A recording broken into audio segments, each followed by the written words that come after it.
Voilà, bonjour à tous. Hmm. C'est vrai que c'est vrai que ça fait quelques semaines qu'ici on étudie vraiment le domaine de la vérité. C'est vrai que c'est tellement vaste et je m'en rends de plus en plus compte parce qu'il y a chaque fois des choses qui viennent s'ajouter, qui viennent ajouter à ce que j'apporte. Et là, j'ai mis un petit titre, c'est vraiment modifié peut-être par la suite, on sait jamais. J'ai mis l'unité du corps dans la vérité ou dans l'amour de la vérité. Et c'est vrai que, comme je disais, ça fait quelques semaines qu'on étudie le domaine de la vérité et de l'amour pour la vérité. Nous avons beaucoup parlé de la vérité que devait vivre l'homme intérieur ou la femme intérieure dans le domaine individuel, en opposition avec l'apparence, avec notre comportement au travail, à la maison ou encore seul.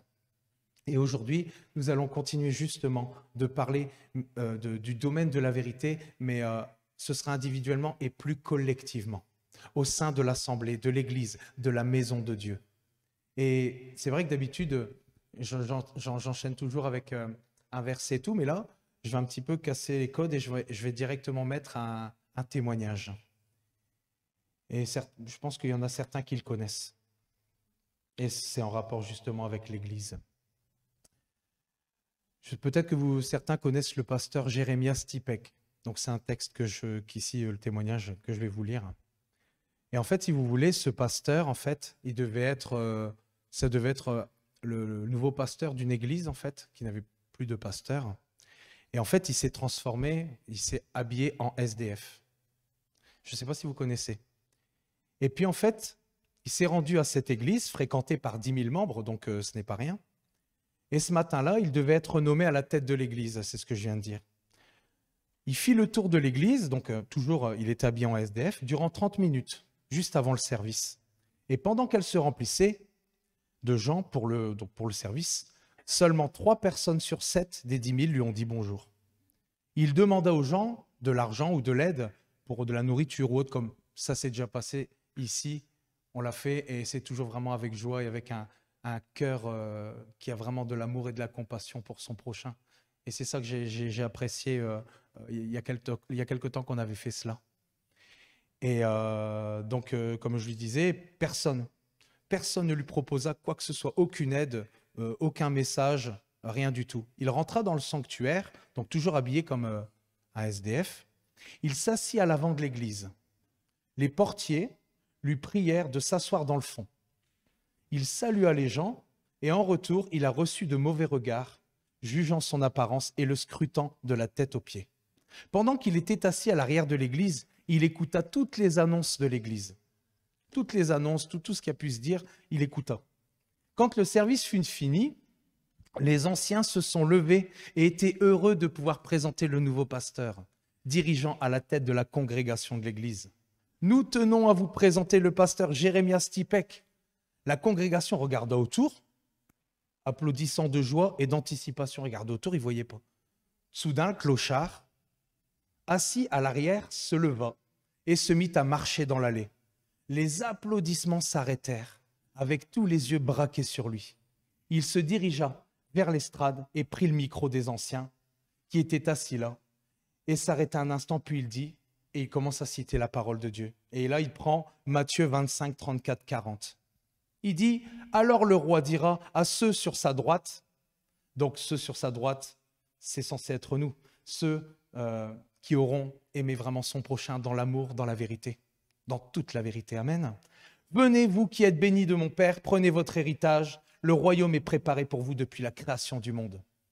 Car j'avais faim et vous m'avez donné à manger. J'avais soif et vous m'avez donné à boire. J'étais un étranger et vous m'avez accueilli. J'étais nu et vous m'avez vêtu. J'étais malade et vous m'avez soigné. J'étais en prison et vous êtes venus me voir. Alors les justes lui répondront, Seigneur, quand avons-nous vu avoir faim et t'avons nourri, assoiffé et t'avons donné quelque chose à boire? Quand avons-nous vu étranger et t'avons invité chez nous, ou nu et t'avons-nous vêtu? Quand avons-nous vu, quand avons-nous vu malade ou en prison et sommes allés te rendre visite? Le roi leur répondra, en vérité, je vous le dis, ce que vous avez fait pour l'un des moins avantageux de mes frères et sœurs, vous l'avez fait pour moi. Après avoir cité ces versets, le pasteur se tourna vers l'assemblée et leur dit tout ce qu'il avait vécu ce matin-là. Et que s'est-il passé? Beaucoup ont commencé à pleurer. Et de nombreuses têtes de dirigeants et de frères et de sœurs dans l'Église s'inclinèrent en avant et dans la honte. Il dit alors, aujourd'hui, je vois un rassemblement de gens. Il dit de gens, pas de chrétiens. Je vois un rassemblement de gens et non une véritable Église. Le monde a suffisamment de gens pour agir de la sorte. Quand allez-vous vous décider à devenir des disciples authentiques? Il a ensuite déplacé son service jusqu'à la semaine d'après.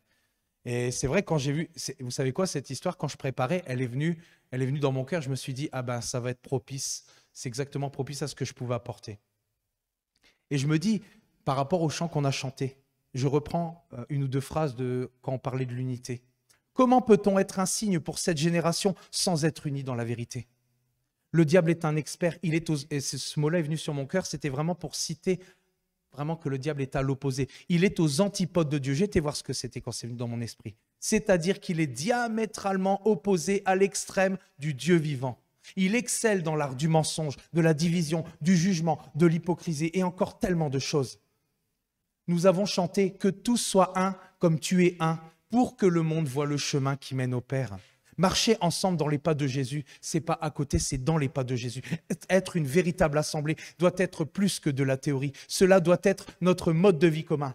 Nous pensons peut-être que, parce qu'une somme de chrétiens professe des vérités, alors elle est une église qui marche dans la vérité. C'est bien plus que cela. Il faut que chacun des membres de l'église marche pleinement dans la vérité, avec amour pour que l'église soit vraie. Dieu désire que ses enfants soient les plus authentiques de la terre. Amen. Et comment reconnaît-on ces véritables enfants de Dieu? Et je vais prendre avec vous un petit verset qui en dit long. Jean 13, 35, qui nous dit « À ceux-ci, tous connaîtront que vous êtes mes disciples si vous avez de l'amour les uns pour les autres. » Qu'est-ce que c'est vaste? Et pourtant, ça résume tellement de choses. On ne parle pas ici de simple amour comme le monde en parle, mais d'un amour profond, fondé sur la vérité, avec pour base la vérité. Le monde recherche constamment l'amour, et c'est vrai que j'étudie un petit peu, je regarde un petit peu, parce que nous-mêmes, on est passé par là. Ce monde ici recherche constamment l'amour dans toutes les sphères terrestres, que ce soit à la télévision, dans les livres, dans la musique et dans bien d'autres domaines. Malheureusement, les fruits et la réalité, il ne faut pas que je m'emballe, les fruits et la réalité ici-bas sont tout autres. Ce monde recherche l'amour, et pourtant, si on regarde autour de nous, on voit que ce monde n'a jamais été aussi violent, aussi vulgaire, aussi obscène. Et d'ailleurs, j'avais un mini témoignage qui est venu dans mon esprit parce que ça m'avait choqué un petit peu. Peut-être avant, je n'aurais pas été choqué, mais là, en ayant Christ en moi, en ayant l'esprit de vérité en moi, j'étais vraiment choqué de ce que j'ai entendu. Ça a l'air de rien, si, c'est quand même grave. Donc on était au travail et tout, et en fait, voilà, donc je travaille avec quand même pas mal de femmes, tout ça. Et les femmes, en fait, pour se dire bonjour, elles disaient « Salut ma petite P-U-T-E ». Ça va, S-A-L-O-P-E. Mais elles étaient amies à l'extérieur, elles étaient copines. Et moi, je me disais, mais ça m'a choqué d'entendre ça quand même. Parce qu'on dit, mais on parle d'amour et tout, mais à côté de ça, c'est quoi cet amour? C'est obscène, c'est vulgaire, en fait, c'est irrespectueux et c'est dénué d'amour en fin de compte. Et les gens, c'est là qu'on voit dans le monde qu'ils ne peuvent pas connaître l'amour et on va savoir, et on va connaître pourquoi. On va voir pourquoi. Et c'est vrai que ça m'avait choqué un petit peu, mais après, je peux pas, j'interviens pas, mais je me tourne, quoi, parce que je me dis, eh ben, franchement, si elle s'apprécie, si elle s'aime, c'est un drôle d'amour, quoi. Et c'est vrai que les gens sont sans cesse en recherche d'amour, mais ils ne résistent pas aux tempêtes de la vie. Il devient un sens du devoir, il devient une habitude, il devient sentimentalisme. Nul ici-bas ne trouve véritablement l'amour. Pourquoi? Pourquoi nul ici-bas, hors de l'Église de Christ, ne trouve réellement ne vit pas ce qu'est réellement l'amour. Et je vais prendre avec vous la réponse qui est dans Jean 14, 16, 17. Et moi, je prierai le Père, et il vous donnera un autre consolateur pour être avec vous éternellement, l'esprit de vérité que le monde ne peut pas recevoir, parce qu'il ne voit pas et ne le connaît pas. Mais vous, vous le connaissez, parce qu'il demeure avec vous et il sera en vous. Amen. Ce monde recherche, pourquoi? Parce que ce monde recherche l'amour hors de la vérité. Le monde ne peut pas le recevoir, c'est ce qui est dit dans le verset. Car il n'y a que l'esprit de vérité qui peut verser l'amour de Dieu dans nos cœurs. Amen. Il n'y a que hors du monde, Mais attention, je dis hors du monde. Mais on est dans le monde, comme on le disait tout à l'heure, on a été envoyé dans le monde, mais on est hors du monde. Ça veut dire que, comme on l'avait déjà cité dans des versets, on vit dans la chair, mais on ne vit pas selon la chair. Donc on est dans le monde, envoyé dans le monde, mais on est hors du monde. Ça, il ne faut pas l'oublier. Et à chaque fois, j'oublie, je parle et donc c'est ça. Il n'y a que hors du monde que nous pouvons trouver le véritable amour et uniquement dans la vérité. Amen. Et d'ailleurs, quand Jésus parle à Pilate, il disait « Mon royaume n'est pas de ce monde ». On savait bien que le royaume des cieux, ce royaume d'amour, de vérité, ce royaume de justice ne pouvait pas être terrestre. Et il était céleste. Et il a dit « Mon royaume n'est pas de ce monde ». Et donc l'Église, parce qu'on dit « Mon royaume n'est pas de ce monde », l'Église, d'ailleurs nous savons que Église en grec, on l'a déjà dit plusieurs fois, mais c'est toujours bien de rappeler, c'est ecclésia, qui veut dire en fait hors du monde. Et si je donne la troisième définition, parce que souvent, parfois, il y a certains mots dans la Bible qui sont écrits pareil, mais dans l'étymologie, il y a des fois plusieurs définitions parce qu'elle a plusieurs sens. Ce mot a plusieurs sens. Et là, c'est le cas.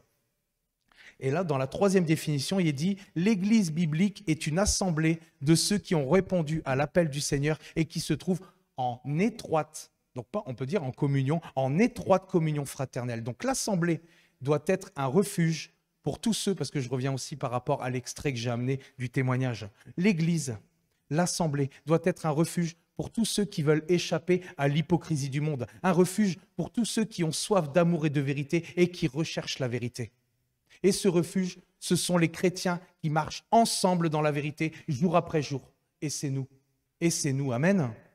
Sinon par qui? Sinon par qui? À part l'Église de Christ. Les gens du monde reconnaissent l'hypocrisie, la manipulation, l'amour superficiel. Alors s'ils viennent dans une assemblée et que justement ils ne voient pas la différence, s'ils viennent dans une assemblée et que justement qu'ils ne voient pas de nuance, alors qu'est-ce qui va se passer? Ce n'est pas parce que l'Église prononcera des paroles vraies qu'ils seront impressionnés, car ils verront bien que même si la bouche dit vrai, dans l'apparence, l'esprit dira faux, car la réalité est bien loin. Ce que Dieu désire, c'est que nous soyons vrais au plus profond de notre être. Et on l'a loué tout à l'heure, quand on était dans l'adoration, de tout notre être, de tout notre être. On veut vraiment chanter les louanges de Dieu, mais de tout notre être, on veut ressembler à Christ. Et on l'a vu tout à l'heure avec ce qu'Agathe et Leïla ont apporté, que ce soit vraiment le visage de Christ qui brille à travers nous, devant ce monde qui est en perdition, devant ce monde qui est en recherche de vérité, mais beaucoup ne le savent pas parce qu'ils sont égarés à cause de l'ennemi. Et nous, on est là justement pour resplendir face à ce monde, avec Christ qui vit en nous, avec l'esprit de vérité qui vit en nous. Amen. Je me perds à chaque fois. En fait, il faut que je fasse comme Eliakim, parce que c'est vrai qu'Eliakim, à l'école, il fait un devoir et il lève la tête, et puis quand il regarde, il ne sait plus. Donc moi, je pense maintenant, quand je vais parler, je vais laisser mon doigt. Aïe, aïe, aïe. Il faut qu'on soit vrai au plus profond de notre être. Et c'est bien parce que tout ce qui est apporté encore aujourd'hui, c'est vraiment plaisant dans le sens où même si on reçoit parfois des calottes, il faut les recevoir parce que c'est parce que Dieu nous aime qu'on reçoit des calottes, c'est parce que Dieu veut nous corriger. Il nous aime et il veut qu'on change parce qu'on doit revêtir sa nature. Sa nature est parfaite. Amen. Et je vais prendre avec vous ici 1 Timothée 3,15. Je vais juste vous donner le verset et une petite explication et après je vais vous donner une image que j'ai reçue dans mon esprit et je ne savais pas où ça m'amenait, donc je vais la prendre avec vous, mais après je le savais, bien sûr. Je vais prendre avec vous 1 Timothée 3,15. Celui-là, j'en avais pas encore parlé dans les prédications précédentes. Mais afin que tu saches, si je tarde, comment il faut se conduire dans la maison de Dieu, qui est l'église du Dieu vivant, la colonne et l'appui de la vérité. Et c'est vrai que si je résume les versions, on parlera de l'église du Dieu vivant comme étant la colonne, l'appui, la base et le pilier de la vérité.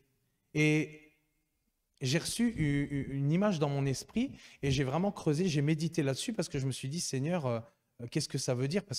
Et après, au final, il y a des choses qui se sont construites dans mon esprit et qui n'ont pas parce qu'on là, quand on parle de colonne, on parle de pilier. Et moi, je vais vous parler de la colonne vertébrale, qui est autre chose.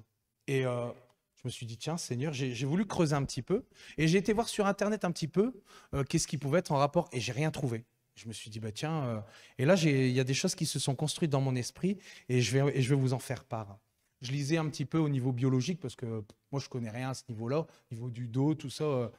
Et il y a un passage qui m'a marqué et de ce passage-là a découlé tout le reste, en fait. Et je vais vous donner la définition, justement, au niveau de la colonne vertébrale, qui est dans la définition. Lorsque toutes les vertèbres sont placées les unes sur les autres, ces ouvertures forment un tunnel osseux. On appelle ça le canal vertébral ou le canal rachidien, je crois. Dans ce canal vertébral passe la moelle épinière, qui est reliée au cerveau. Le cerveau est le centre nerveux du corps où toutes les informations sont rassemblées et d'où les commandes au corps sont coordonnées. Et je dis, bah tiens, Seigneur, qu'est-ce que ça veut dire? Je sais qu'on est le corps et tout. Et comme je dis, sur le coup, je ne voyais pas. Et tout doucement, comme je dis, tout s'est formé dans mon esprit, afin que je puisse vraiment transposer. Donc c'est ça, transposer, d'une manière naturelle vers le spirituel. Nous savons que nous sommes le corps. Nous avons tous un rôle à jouer et chacun est un membre actif et doit être un membre actif. Amen. Soit la main, l'œil, le pied, comme la parole de Dieu nous le dit. Et Christ est la tête. Les vertèbres, elles, et ça je ne voyais pas sur le coup, les vertèbres, elles, représentent nos esprits. Et lorsque ceux-ci sont bien disposés et parfaitement alignés, alors le canal est ouvert. Donc on parle du canal osseux, hein, je ne vais pas vous perdre. Et dans ce canal vertébral spirituel, la moelle épinière passe, c'est-à-dire l'esprit de vérité. Et c'est fou parce que la semaine dernière, et je vais prendre avec vous Hébreux 4, 12, Agathe avait repris ce passage-là, car la parole de Dieu est vivante, efficace, plus tranchante qu'une épée quelconque à deux tranchants, pénétrante jusqu'à partager âme et esprit, jointure et moelle. Donc là, on parlait de notre esprit. Mais au niveau du Seigneur, je sais qu'on pouvait aussi parler de la moelle épinière comme étant l'esprit de vérité. Et j'ai trouvé ça incroyable de voir un petit peu cette corrélation, quoi. Agathe, ben justement, Agathe nous avait parlé justement de ce verset où notre âme représentait les jointures et notre esprit la moelle. Et je me suis dit, non, l'esprit, la moelle, ouais, autant pour moi, autant pour moi. Donc dans ce canal vertébral spirituel, la moelle épinière passe, c'est-à-dire l'esprit de vérité. Et c'est lui qui relie nos esprits à la tête, qui est Christ. Et c'est Christ qui est le centre du corps, c'est lui qui commande et possède tout le savoir nécessaire au bon fonctionnement du corps pour qu'il soit bien coordonné. Et pour illustrer, je vais prendre avec vous un passage qui est dans Éphésiens 4, 15 à 16. Mais que, professant la vérité dans la charité, nous croissions à tous égards en celui qui est le chef Christ. C'est de lui et grâce à tous les liens de son assistance que tout le corps bien coordonné et formant un solide assemblage, pour une fois j'ai pris la Bible Osterwald, Osterwald nous dit, donc pour un solide assemblage étroitement uni. Étroitement uni. Tout à l'heure, j'avais pris l'étymologie d'un autre mot qui était communion étroite. Fraternel. Et là, je prends une étymologie du solide assemblage qui nous dit étroitement uni. Tire son accroissement selon la force qui convient à chacune de ses parties et s'édifie lui-même dans la charité, donc dans l'amour. Et comme la Bible d'Arby le dit si bien au verset 15, parce que c'est ça le début, mais que professant la vérité dans la charité, mais étant vrai dans l'amour. Si nous recherchons sans cesse à être vrais dans l'amour, à l'extérieur comme dans l'Église, alors nous serons de plus en plus affermis dans ce véritable amour de jour en jour, en tout point. Nous serons étroitement unis, car nous avons besoin les uns des autres. Nous avons besoin les uns des autres. Amen. Moi, je sais que j'ai besoin de vous. J'ai besoin de vous tous. Et je le disais encore à Rosemary il y a 2-3 semaines, je l'ai encore dit à Leïla, à quel point on avait besoin les uns des autres. Et je rends grâce à Dieu, et je rends grâce à Dieu vraiment de ce que vous êtes là aujourd'hui. Parce que nous avons besoin les uns des autres. Amen. J'ai oublié de laisser mon doigt. Nous serons de plus en plus affermis dans ce véritable amour de jour en jour, en tout point.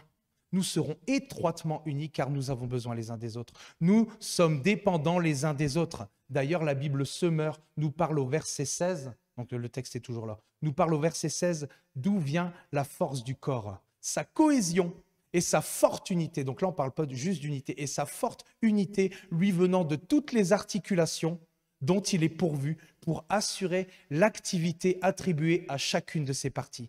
Je résume. Si nos esprits qui forment la colonne vertébrale du corps sont alignés parfaitement sur la vérité, sur Christ, dans l'amour, alors le tunnel vertébral sera ouvert et Christ pourra commander au corps sa volonté par la moelle qui est l'esprit de vérité. Et chacun recevra la force et la puissance nécessaires pour agir dans sa vocation, dans l'activité qui lui est impartie, c'est-à-dire dans les dons. Amen. Et j'ai trouvé ça vraiment extraordinaire parce que ça a vraiment été quelque chose, c'est une des premières expériences que je fais où j'arrive à visualiser dans mon esprit et que le Seigneur m'amène vraiment dans quelque chose de nouveau pour moi, parce que moi, je ne comprenais rien à ça. Hein. Je n'étais pas assez intelligent pour pouvoir faire les similitudes et tout transposer comme ça. Tout s'est imbriqué vraiment dans mon esprit. J'ai trouvé ça extraordinaire. La seule chose, c'est vrai qu'il faut suivre. Même moi, je dois suivre, parce que des fois, c'était tellement un flou quand je devais écrire que des fois, je devais remonter pour savoir où j'en étais, quoi. Mais je trouve ça vraiment extraordinaire. On a vraiment un Dieu qui se révèle à ses enfants. Amen. On a un Dieu de révélation. Et il faut rechercher parce que je pense que Dieu va faire toutes choses nouvelles avec nous. Dieu va faire toutes choses nouvelles avec nous.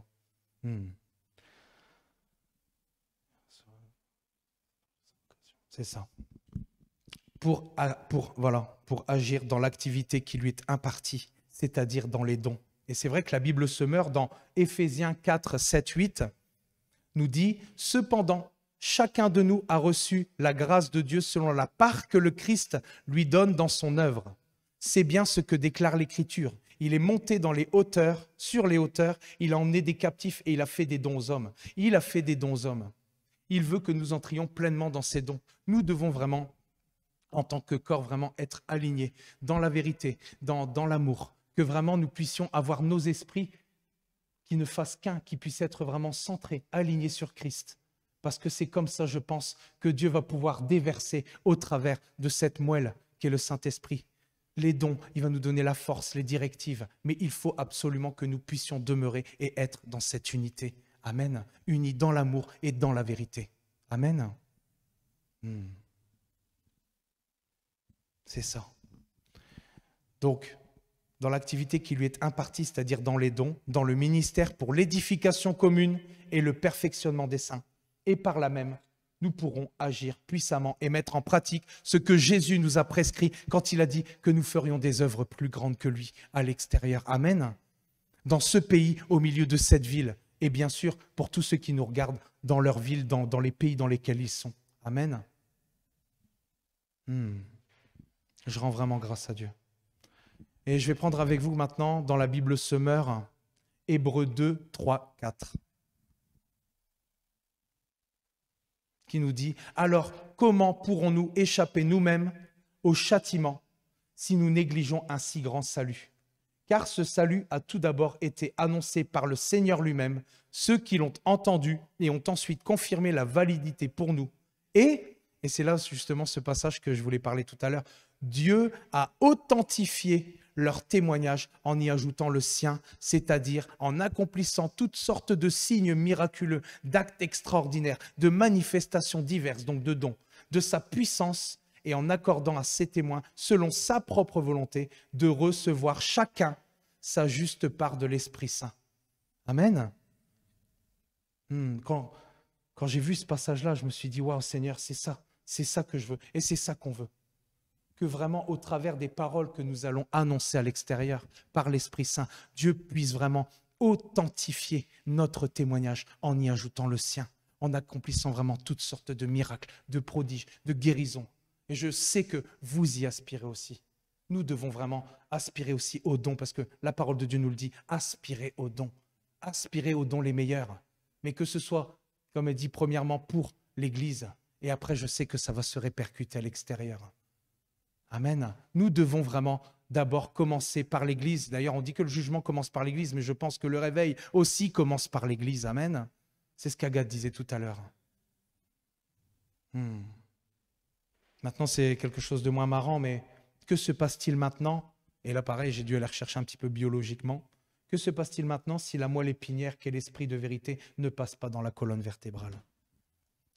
Lorsqu'il y a une ou plusieurs lésions dans le tunnel vertébral, alors la moelle épinière ne peut plus faire ce pourquoi elle est destinée. Et cela coupe la communication entre le cerveau et le corps. Vous voyez où je veux en venir? Ce qui provoque une paralysie totale ou partielle des membres et du tronc, allant parfois même jusqu'à engager le pronostic vital. sans l'unité étroite et véritable du corps dans l'amour. Notre Seigneur et Sauveur, par son esprit, ne peut pas communiquer au corps toute sa volonté, sa force et sa puissance à chacune de ses parties. Et donc, qu'est-ce qui se passe? Comme dans le naturel, le corps s'effondre, il est inerte, il n'avance plus car paralysé. Il n'y a que l'esprit de vérité qui coule à travers nos esprits, dans l'unité, qui fait tenir le corps droit, dans la droiture et la justice. Et c'est ce merveilleux esprit qui nous donne toute... Et ça, je le disais la semaine dernière, j'ai trouvé vraiment cette phrase, elle était extraordinaire. J'en avais même parlé avec Roby du lundi. C'est ce merveilleux esprit qui nous donne toute notre cohérence et notre unité, que ce soit en nous-mêmes, devenant de plus en plus vrais, ou au milieu de nous. Et pour tous ceux qui viennent dans ce refuge, recherchant la vérité à travers des chrétiens authentiques. Amen. Et c'est vrai que je repensais un petit peu à un passage qui est dans... Je ne le connais pas par cœur, pas dans la Bible, hein, qui est dans le livre d'Arthur Katz, qui nous parlait justement des chrétiens argentés. De ceux qui avaient l'air de sonner vrai, mais que la couche d'argent, elle était juste sur la surface. Et qu'on voyait bien, quand on creusait un petit peu, on voyait bien comment sonnait vraiment ce chrétien. Est-ce que nous sommes en argent jusque dans la masse? Est-ce que nous avons la vérité qui est ancrée en nous, dans l'amour de Christ? Ou justement, est-ce que nous sommes juste en argent en surface? Et c'est ça qui est important, c'est de voir comment nous sommes réellement dans l'homme intérieur. C'est ça qui va déterminer. C'est ça qui va être déterminant, même dans l'adoration, et on va le voir après. Amen. Ah, je rends vraiment grâce à Dieu, je crois que je l'ai déjà dit.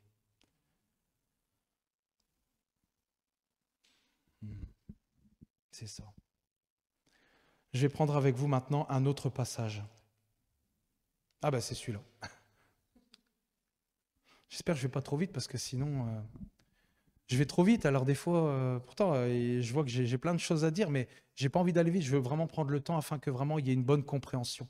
Je veux vraiment qu'on puisse vraiment comprendre l'enjeu ici, à travers vraiment le fait de devenir la vérité par l'esprit de vérité qui vit en nous, parce qu'il n'y a que l'esprit de vérité qui pourra nous conduire dans toute la vérité. Et c'est pour ça que le monde ne peut pas connaître le véritable amour, parce qu'ils veulent vraiment aimer, mais sans connaître la vérité. C'est pas possible, c'est impossible. Le monde ne le connaît pas. Et je vais prendre avec vous donc ce verset qui dit « Mais l'heure vient, et elle est déjà venue, où les vrais adorateurs adoreront le Père en esprit et en vérité. Car ce sont là les adorateurs que le Père demande.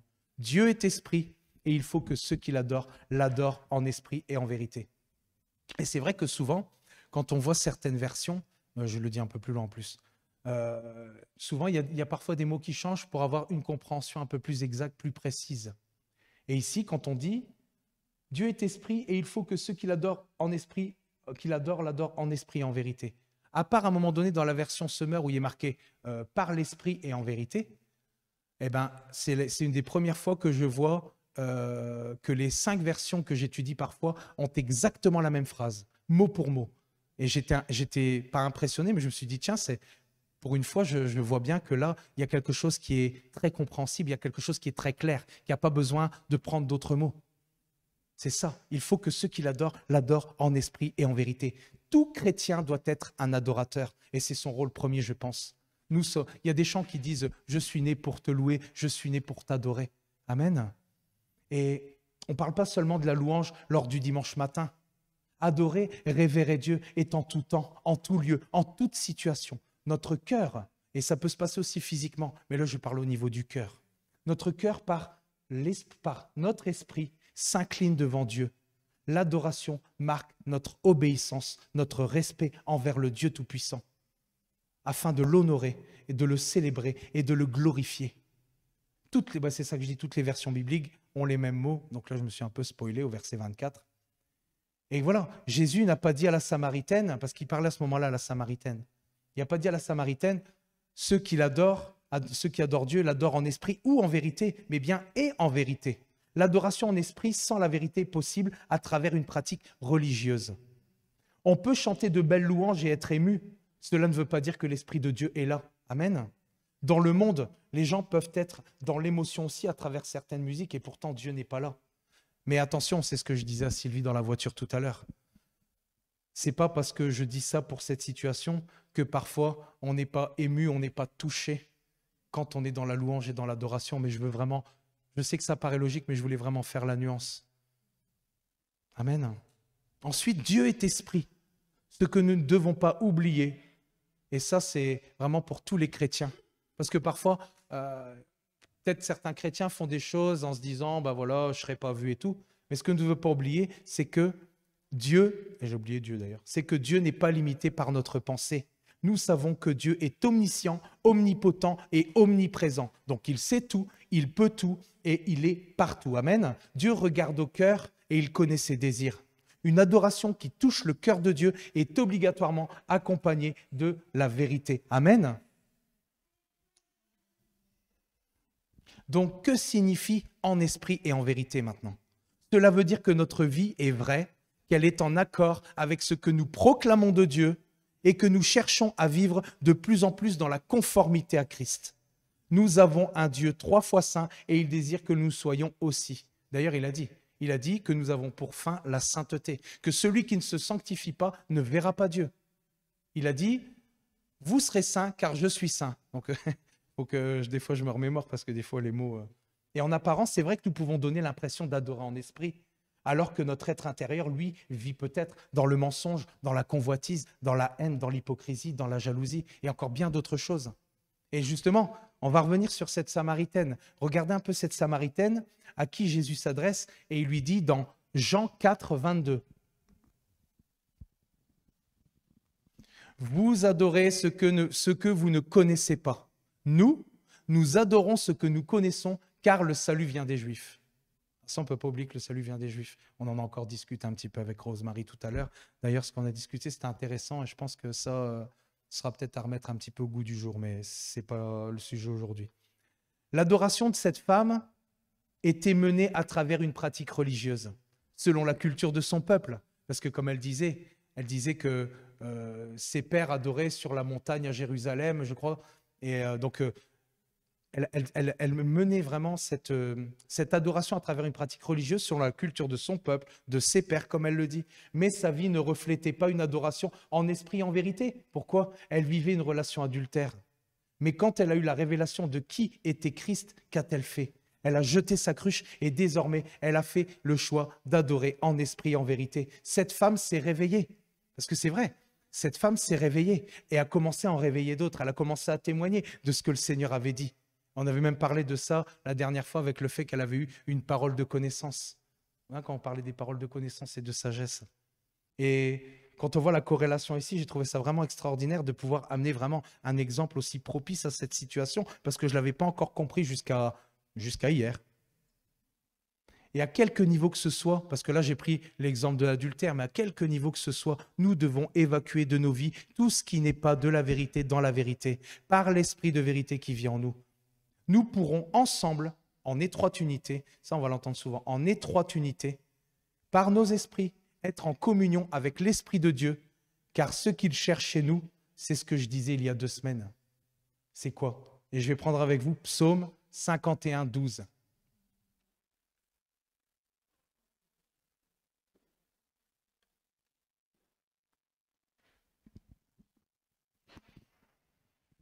Ô Dieu, crée en moi un cœur pur, renouvelle en moi un esprit bien disposé. Et quand je résume un petit peu ça, ce que Dieu désire, c'est que nous puissions vraiment, dans l'unité, avoir nos cœurs et nos esprits bien disposés sur lui. Et je pense que le Saint-Esprit de vérité à ce moment-là, il va couler et nous allons pouvoir vraiment entrer dans ce que nous ne sommes jamais entrés, ou peut-être dans le passé, mais moi je ne l'ai pas connu. Et j'aspire à ça. Je veux vraiment que nous puissions entrer dans ce temps-ci, dans toutes les promesses que Dieu a faites pour cette Église, pour cette ville. J'y aspire. Et je désire vraiment que nous puissions réfléchir à cela, d'avoir vraiment un cœur et un esprit bien disposés, ensemble, dans l'unité, dans l'amour pour la vérité. Et pour moi, c'est ça le réveil de l'épouse. Si nos esprits et nos cœurs sont parfaitement alignés sur Christ, dans la vérité, alors Dieu va accomplir notre destinée. Dieu va réaliser ses promesses pour cette Église. Amen. J'en suis persuadé. Et pour aussi ceux qui nous regardent, parce que je parle de notre Église, mais je pense que je peux parler aussi d'autres assemblées qui vivront aussi, qui vivent aussi ce réveil de l'épouse. Parce que nous sommes dans des temps plus que critiques, je pense. Nous avons une certaine pression qui est là, mais c'est une bonne pression. Parce que si Dieu agit ici au travers de la révélation, au travers de prophéties, c'est parce qu'il veut que nous arrivions jusqu'à l'accomplissement de cette destinée qu'il veut au travers de nous, qu'il veut vraiment nous utiliser vraiment pour que nous puissions encore toucher des cœurs. Et j'ai trouvé vraiment ça bien, tout ce qui a été apporté aujourd'hui, et que vraiment parce que c'est vrai qu'il y a Graham Jones qui vient le 17 à 19 heures. C'est le 19 à 17 heures. Mais non, il vient le 17 à 19 heures. Donc c'est vrai que c'est important que si à ce moment-là, nous pouvons travailler à cela et que nous pouvons vraiment amener une âme, même si avec une seule âme qui venait, franchement, ce serait vraiment la fête dans les cieux, comme Agathe l'a souligné tout à l'heure. Ah oui. Et je sais que quand notre cœur et notre esprit est bien disposé, alors l'esprit de vérité peut nous verser cet amour dans notre cœur pour nos frères, pour nos sœurs, pour le prochain. Amen. Mais il faut qu'on soit bien disposé, parce que c'est ça, Dieu regarde au cœur, et si notre cœur et notre esprit sont bien disposés, alors l'esprit de vérité peut couler, et nous pouvons recevoir de sa part. Amen. C'est ça le réveil de l'épouse. Je voudrais revenir à présent sur 1 Timothée 3,15, qui dit toujours, le verset n'a pas changé, mais afin que tu saches, si je tarde, comment il faut se conduire dans la maison de Dieu, qui est l'église du Dieu vivant, la colonne et l'appui de la vérité. Qu'est-ce qui nous rassemble aujourd'hui? C'est la foi en la vérité. L'assemblée, c'est l'église du Dieu vivant. C'est la maison de Dieu. Et quand on va regarder dans l'étymologie, on parle de famille de Dieu.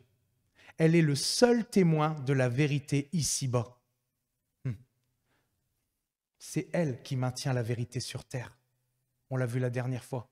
C'est l'Église de Christ qui maintient la vérité sur terre. Parce que, comme j'en ai parlé ici il y a 2 semaines ou 3 semaines, car une fois que l'Église est retirée, il y a une puissance d'égarement qui va venir pour tous ceux qui n'ont pas reçu l'amour de la vérité. Et cette puissance-là, elle va les induire dans le mensonge. C'est pour ça qu'il ne nous reste que peu de temps pour justement faire ce que nous avons à faire.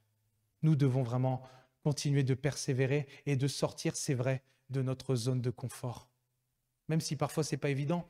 Et vous savez, même des fois, ça m'est déjà arrivé, même au travail et tout, je me le dis en pensée, mais ce n'est pas juste ce que je me dis. Je me dis, quand je vois certains collègues avec qui j'ai déjà parlé du Seigneur il y a déjà bien des années, et ils sont tellement durs, d'ailleurs, j'étais sali, j'ai eu des choses, et je me dis, mais on ne met pas un franc sur sa tête. Et ce n'est pas juste ce que je dis. Je m'en rends compte maintenant, quand Agathe elle en a parlé tout à l'heure, ça c'est venu dans mon esprit. On ne peut pas dire ça. Parce qu'on peut être étonné de parfois des personnes qui ont été si dures avec nous. Des personnes qui ont tellement été dans le mal, mais en profondeur. C'est ceux-là, je pense, qui parfois peuvent sortir et donner leur vie à Jésus. Donc on ne doit pas sous-estimer. Et des personnes qui sont tellement bien, qui sont tellement gentilles et tout, et qu'on se dit, il n'y a pas d'ouverture, il n'y a rien. Ils ne viennent pas à Christ. Alors je pense que comme l'a dit Agathe, nous devons vraiment sortir de notre zone de confort. Et ne pas, parce que ça va vite, j'ai considéré une pensée de l'ennemi en disant que lui, je ne pourrais pas mettre un franc sur sa tête, donc j'arrête là. Mais ce n'est pas ce qu'il faut faire. Malgré tout ce qui s'est passé, je pense qu'il faut persévérer et sortir de sa zone de confort pour retourner vers la personne. Amen. Amen. Amen. Et l'assemblée, justement, pour continuer un petit peu sur cette colonne et cet appui sur la vérité, de la vérité, l'assemblée est enseignée par la vérité. Elle reste fidèle à la vérité, intra et extramuros, donc à l'intérieur et à l'extérieur de ces murs. L'Église du Dieu vivant est le seul et unique représentant pour apporter la vérité aux hommes. On l'a vu tout à l'heure. En ces temps troublés, avec toute cette pression, cette épouse ici est un reste fidèle, comme l'Église de Philadelphie, qui n'a jamais renié la vérité, mais qui a gardé le témoignage de la vérité, rendant témoignage à la vérité dans l'amour, dans l'amour. Amen. Et j'étais un petit peu vite, c'est pour ça que j'ai commencé à ralentir maintenant. Je pense que je dois prendre mon temps parce que sinon après, je vais tellement vite et je suis une locomotive, quoi. Donc, et je vais prendre avec vous ici un dernier verset qui est dans Apocalypse 3:10, qui nous parle justement de l'église de Philadelphie, de ce reste que le Seigneur se met à part et qu'il va utiliser pour ce réveil. Mais cette épouse sera premièrement réveillée. Parce que tu as gardé et c'est une parole d'encouragement, parce que tu as gardé la parole de la persévérance en moi, je te garderai aussi à l'heure de la tentation qui va venir sur le monde entier pour éprouver les habitants de la terre. Et qu'est-ce que ça veut dire? Parce que tu as gardé.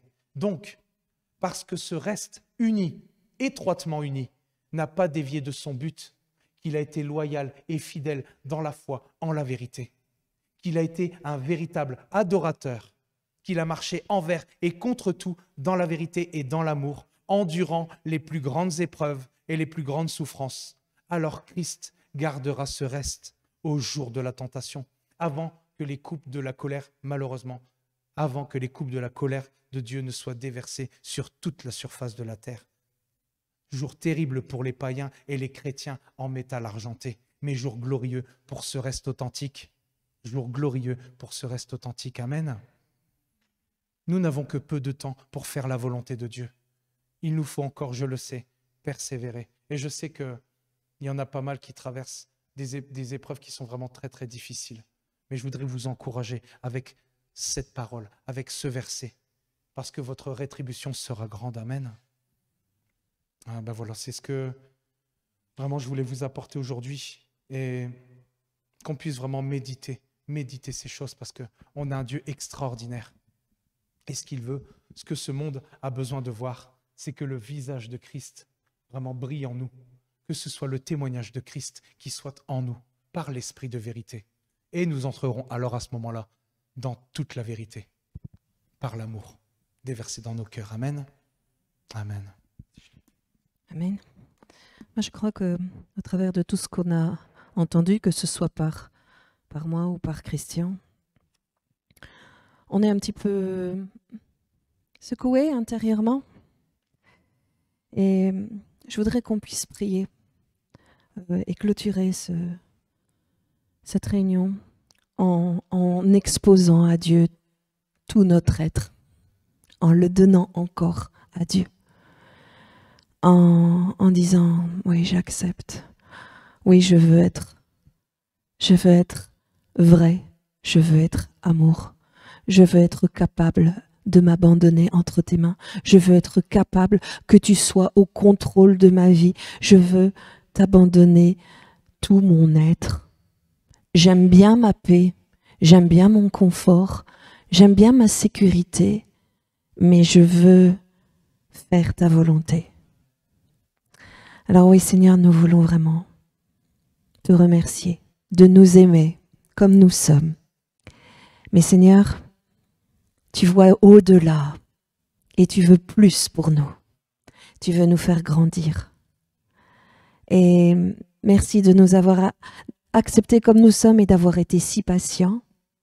Mais tu nous pousses maintenant par ton esprit à changer, à nous sanctifier, à devenir comme toi, Jésus. Alors, nous voulons être vrais et te donner nos vies, pleinement nos vies. Ce que nous sommes, ce que nous pensons, ce que nous ressentons, toutes ces choses, nous voulons te les soumettre. Et Seigneur, fais de nous ce qu'il te plaît.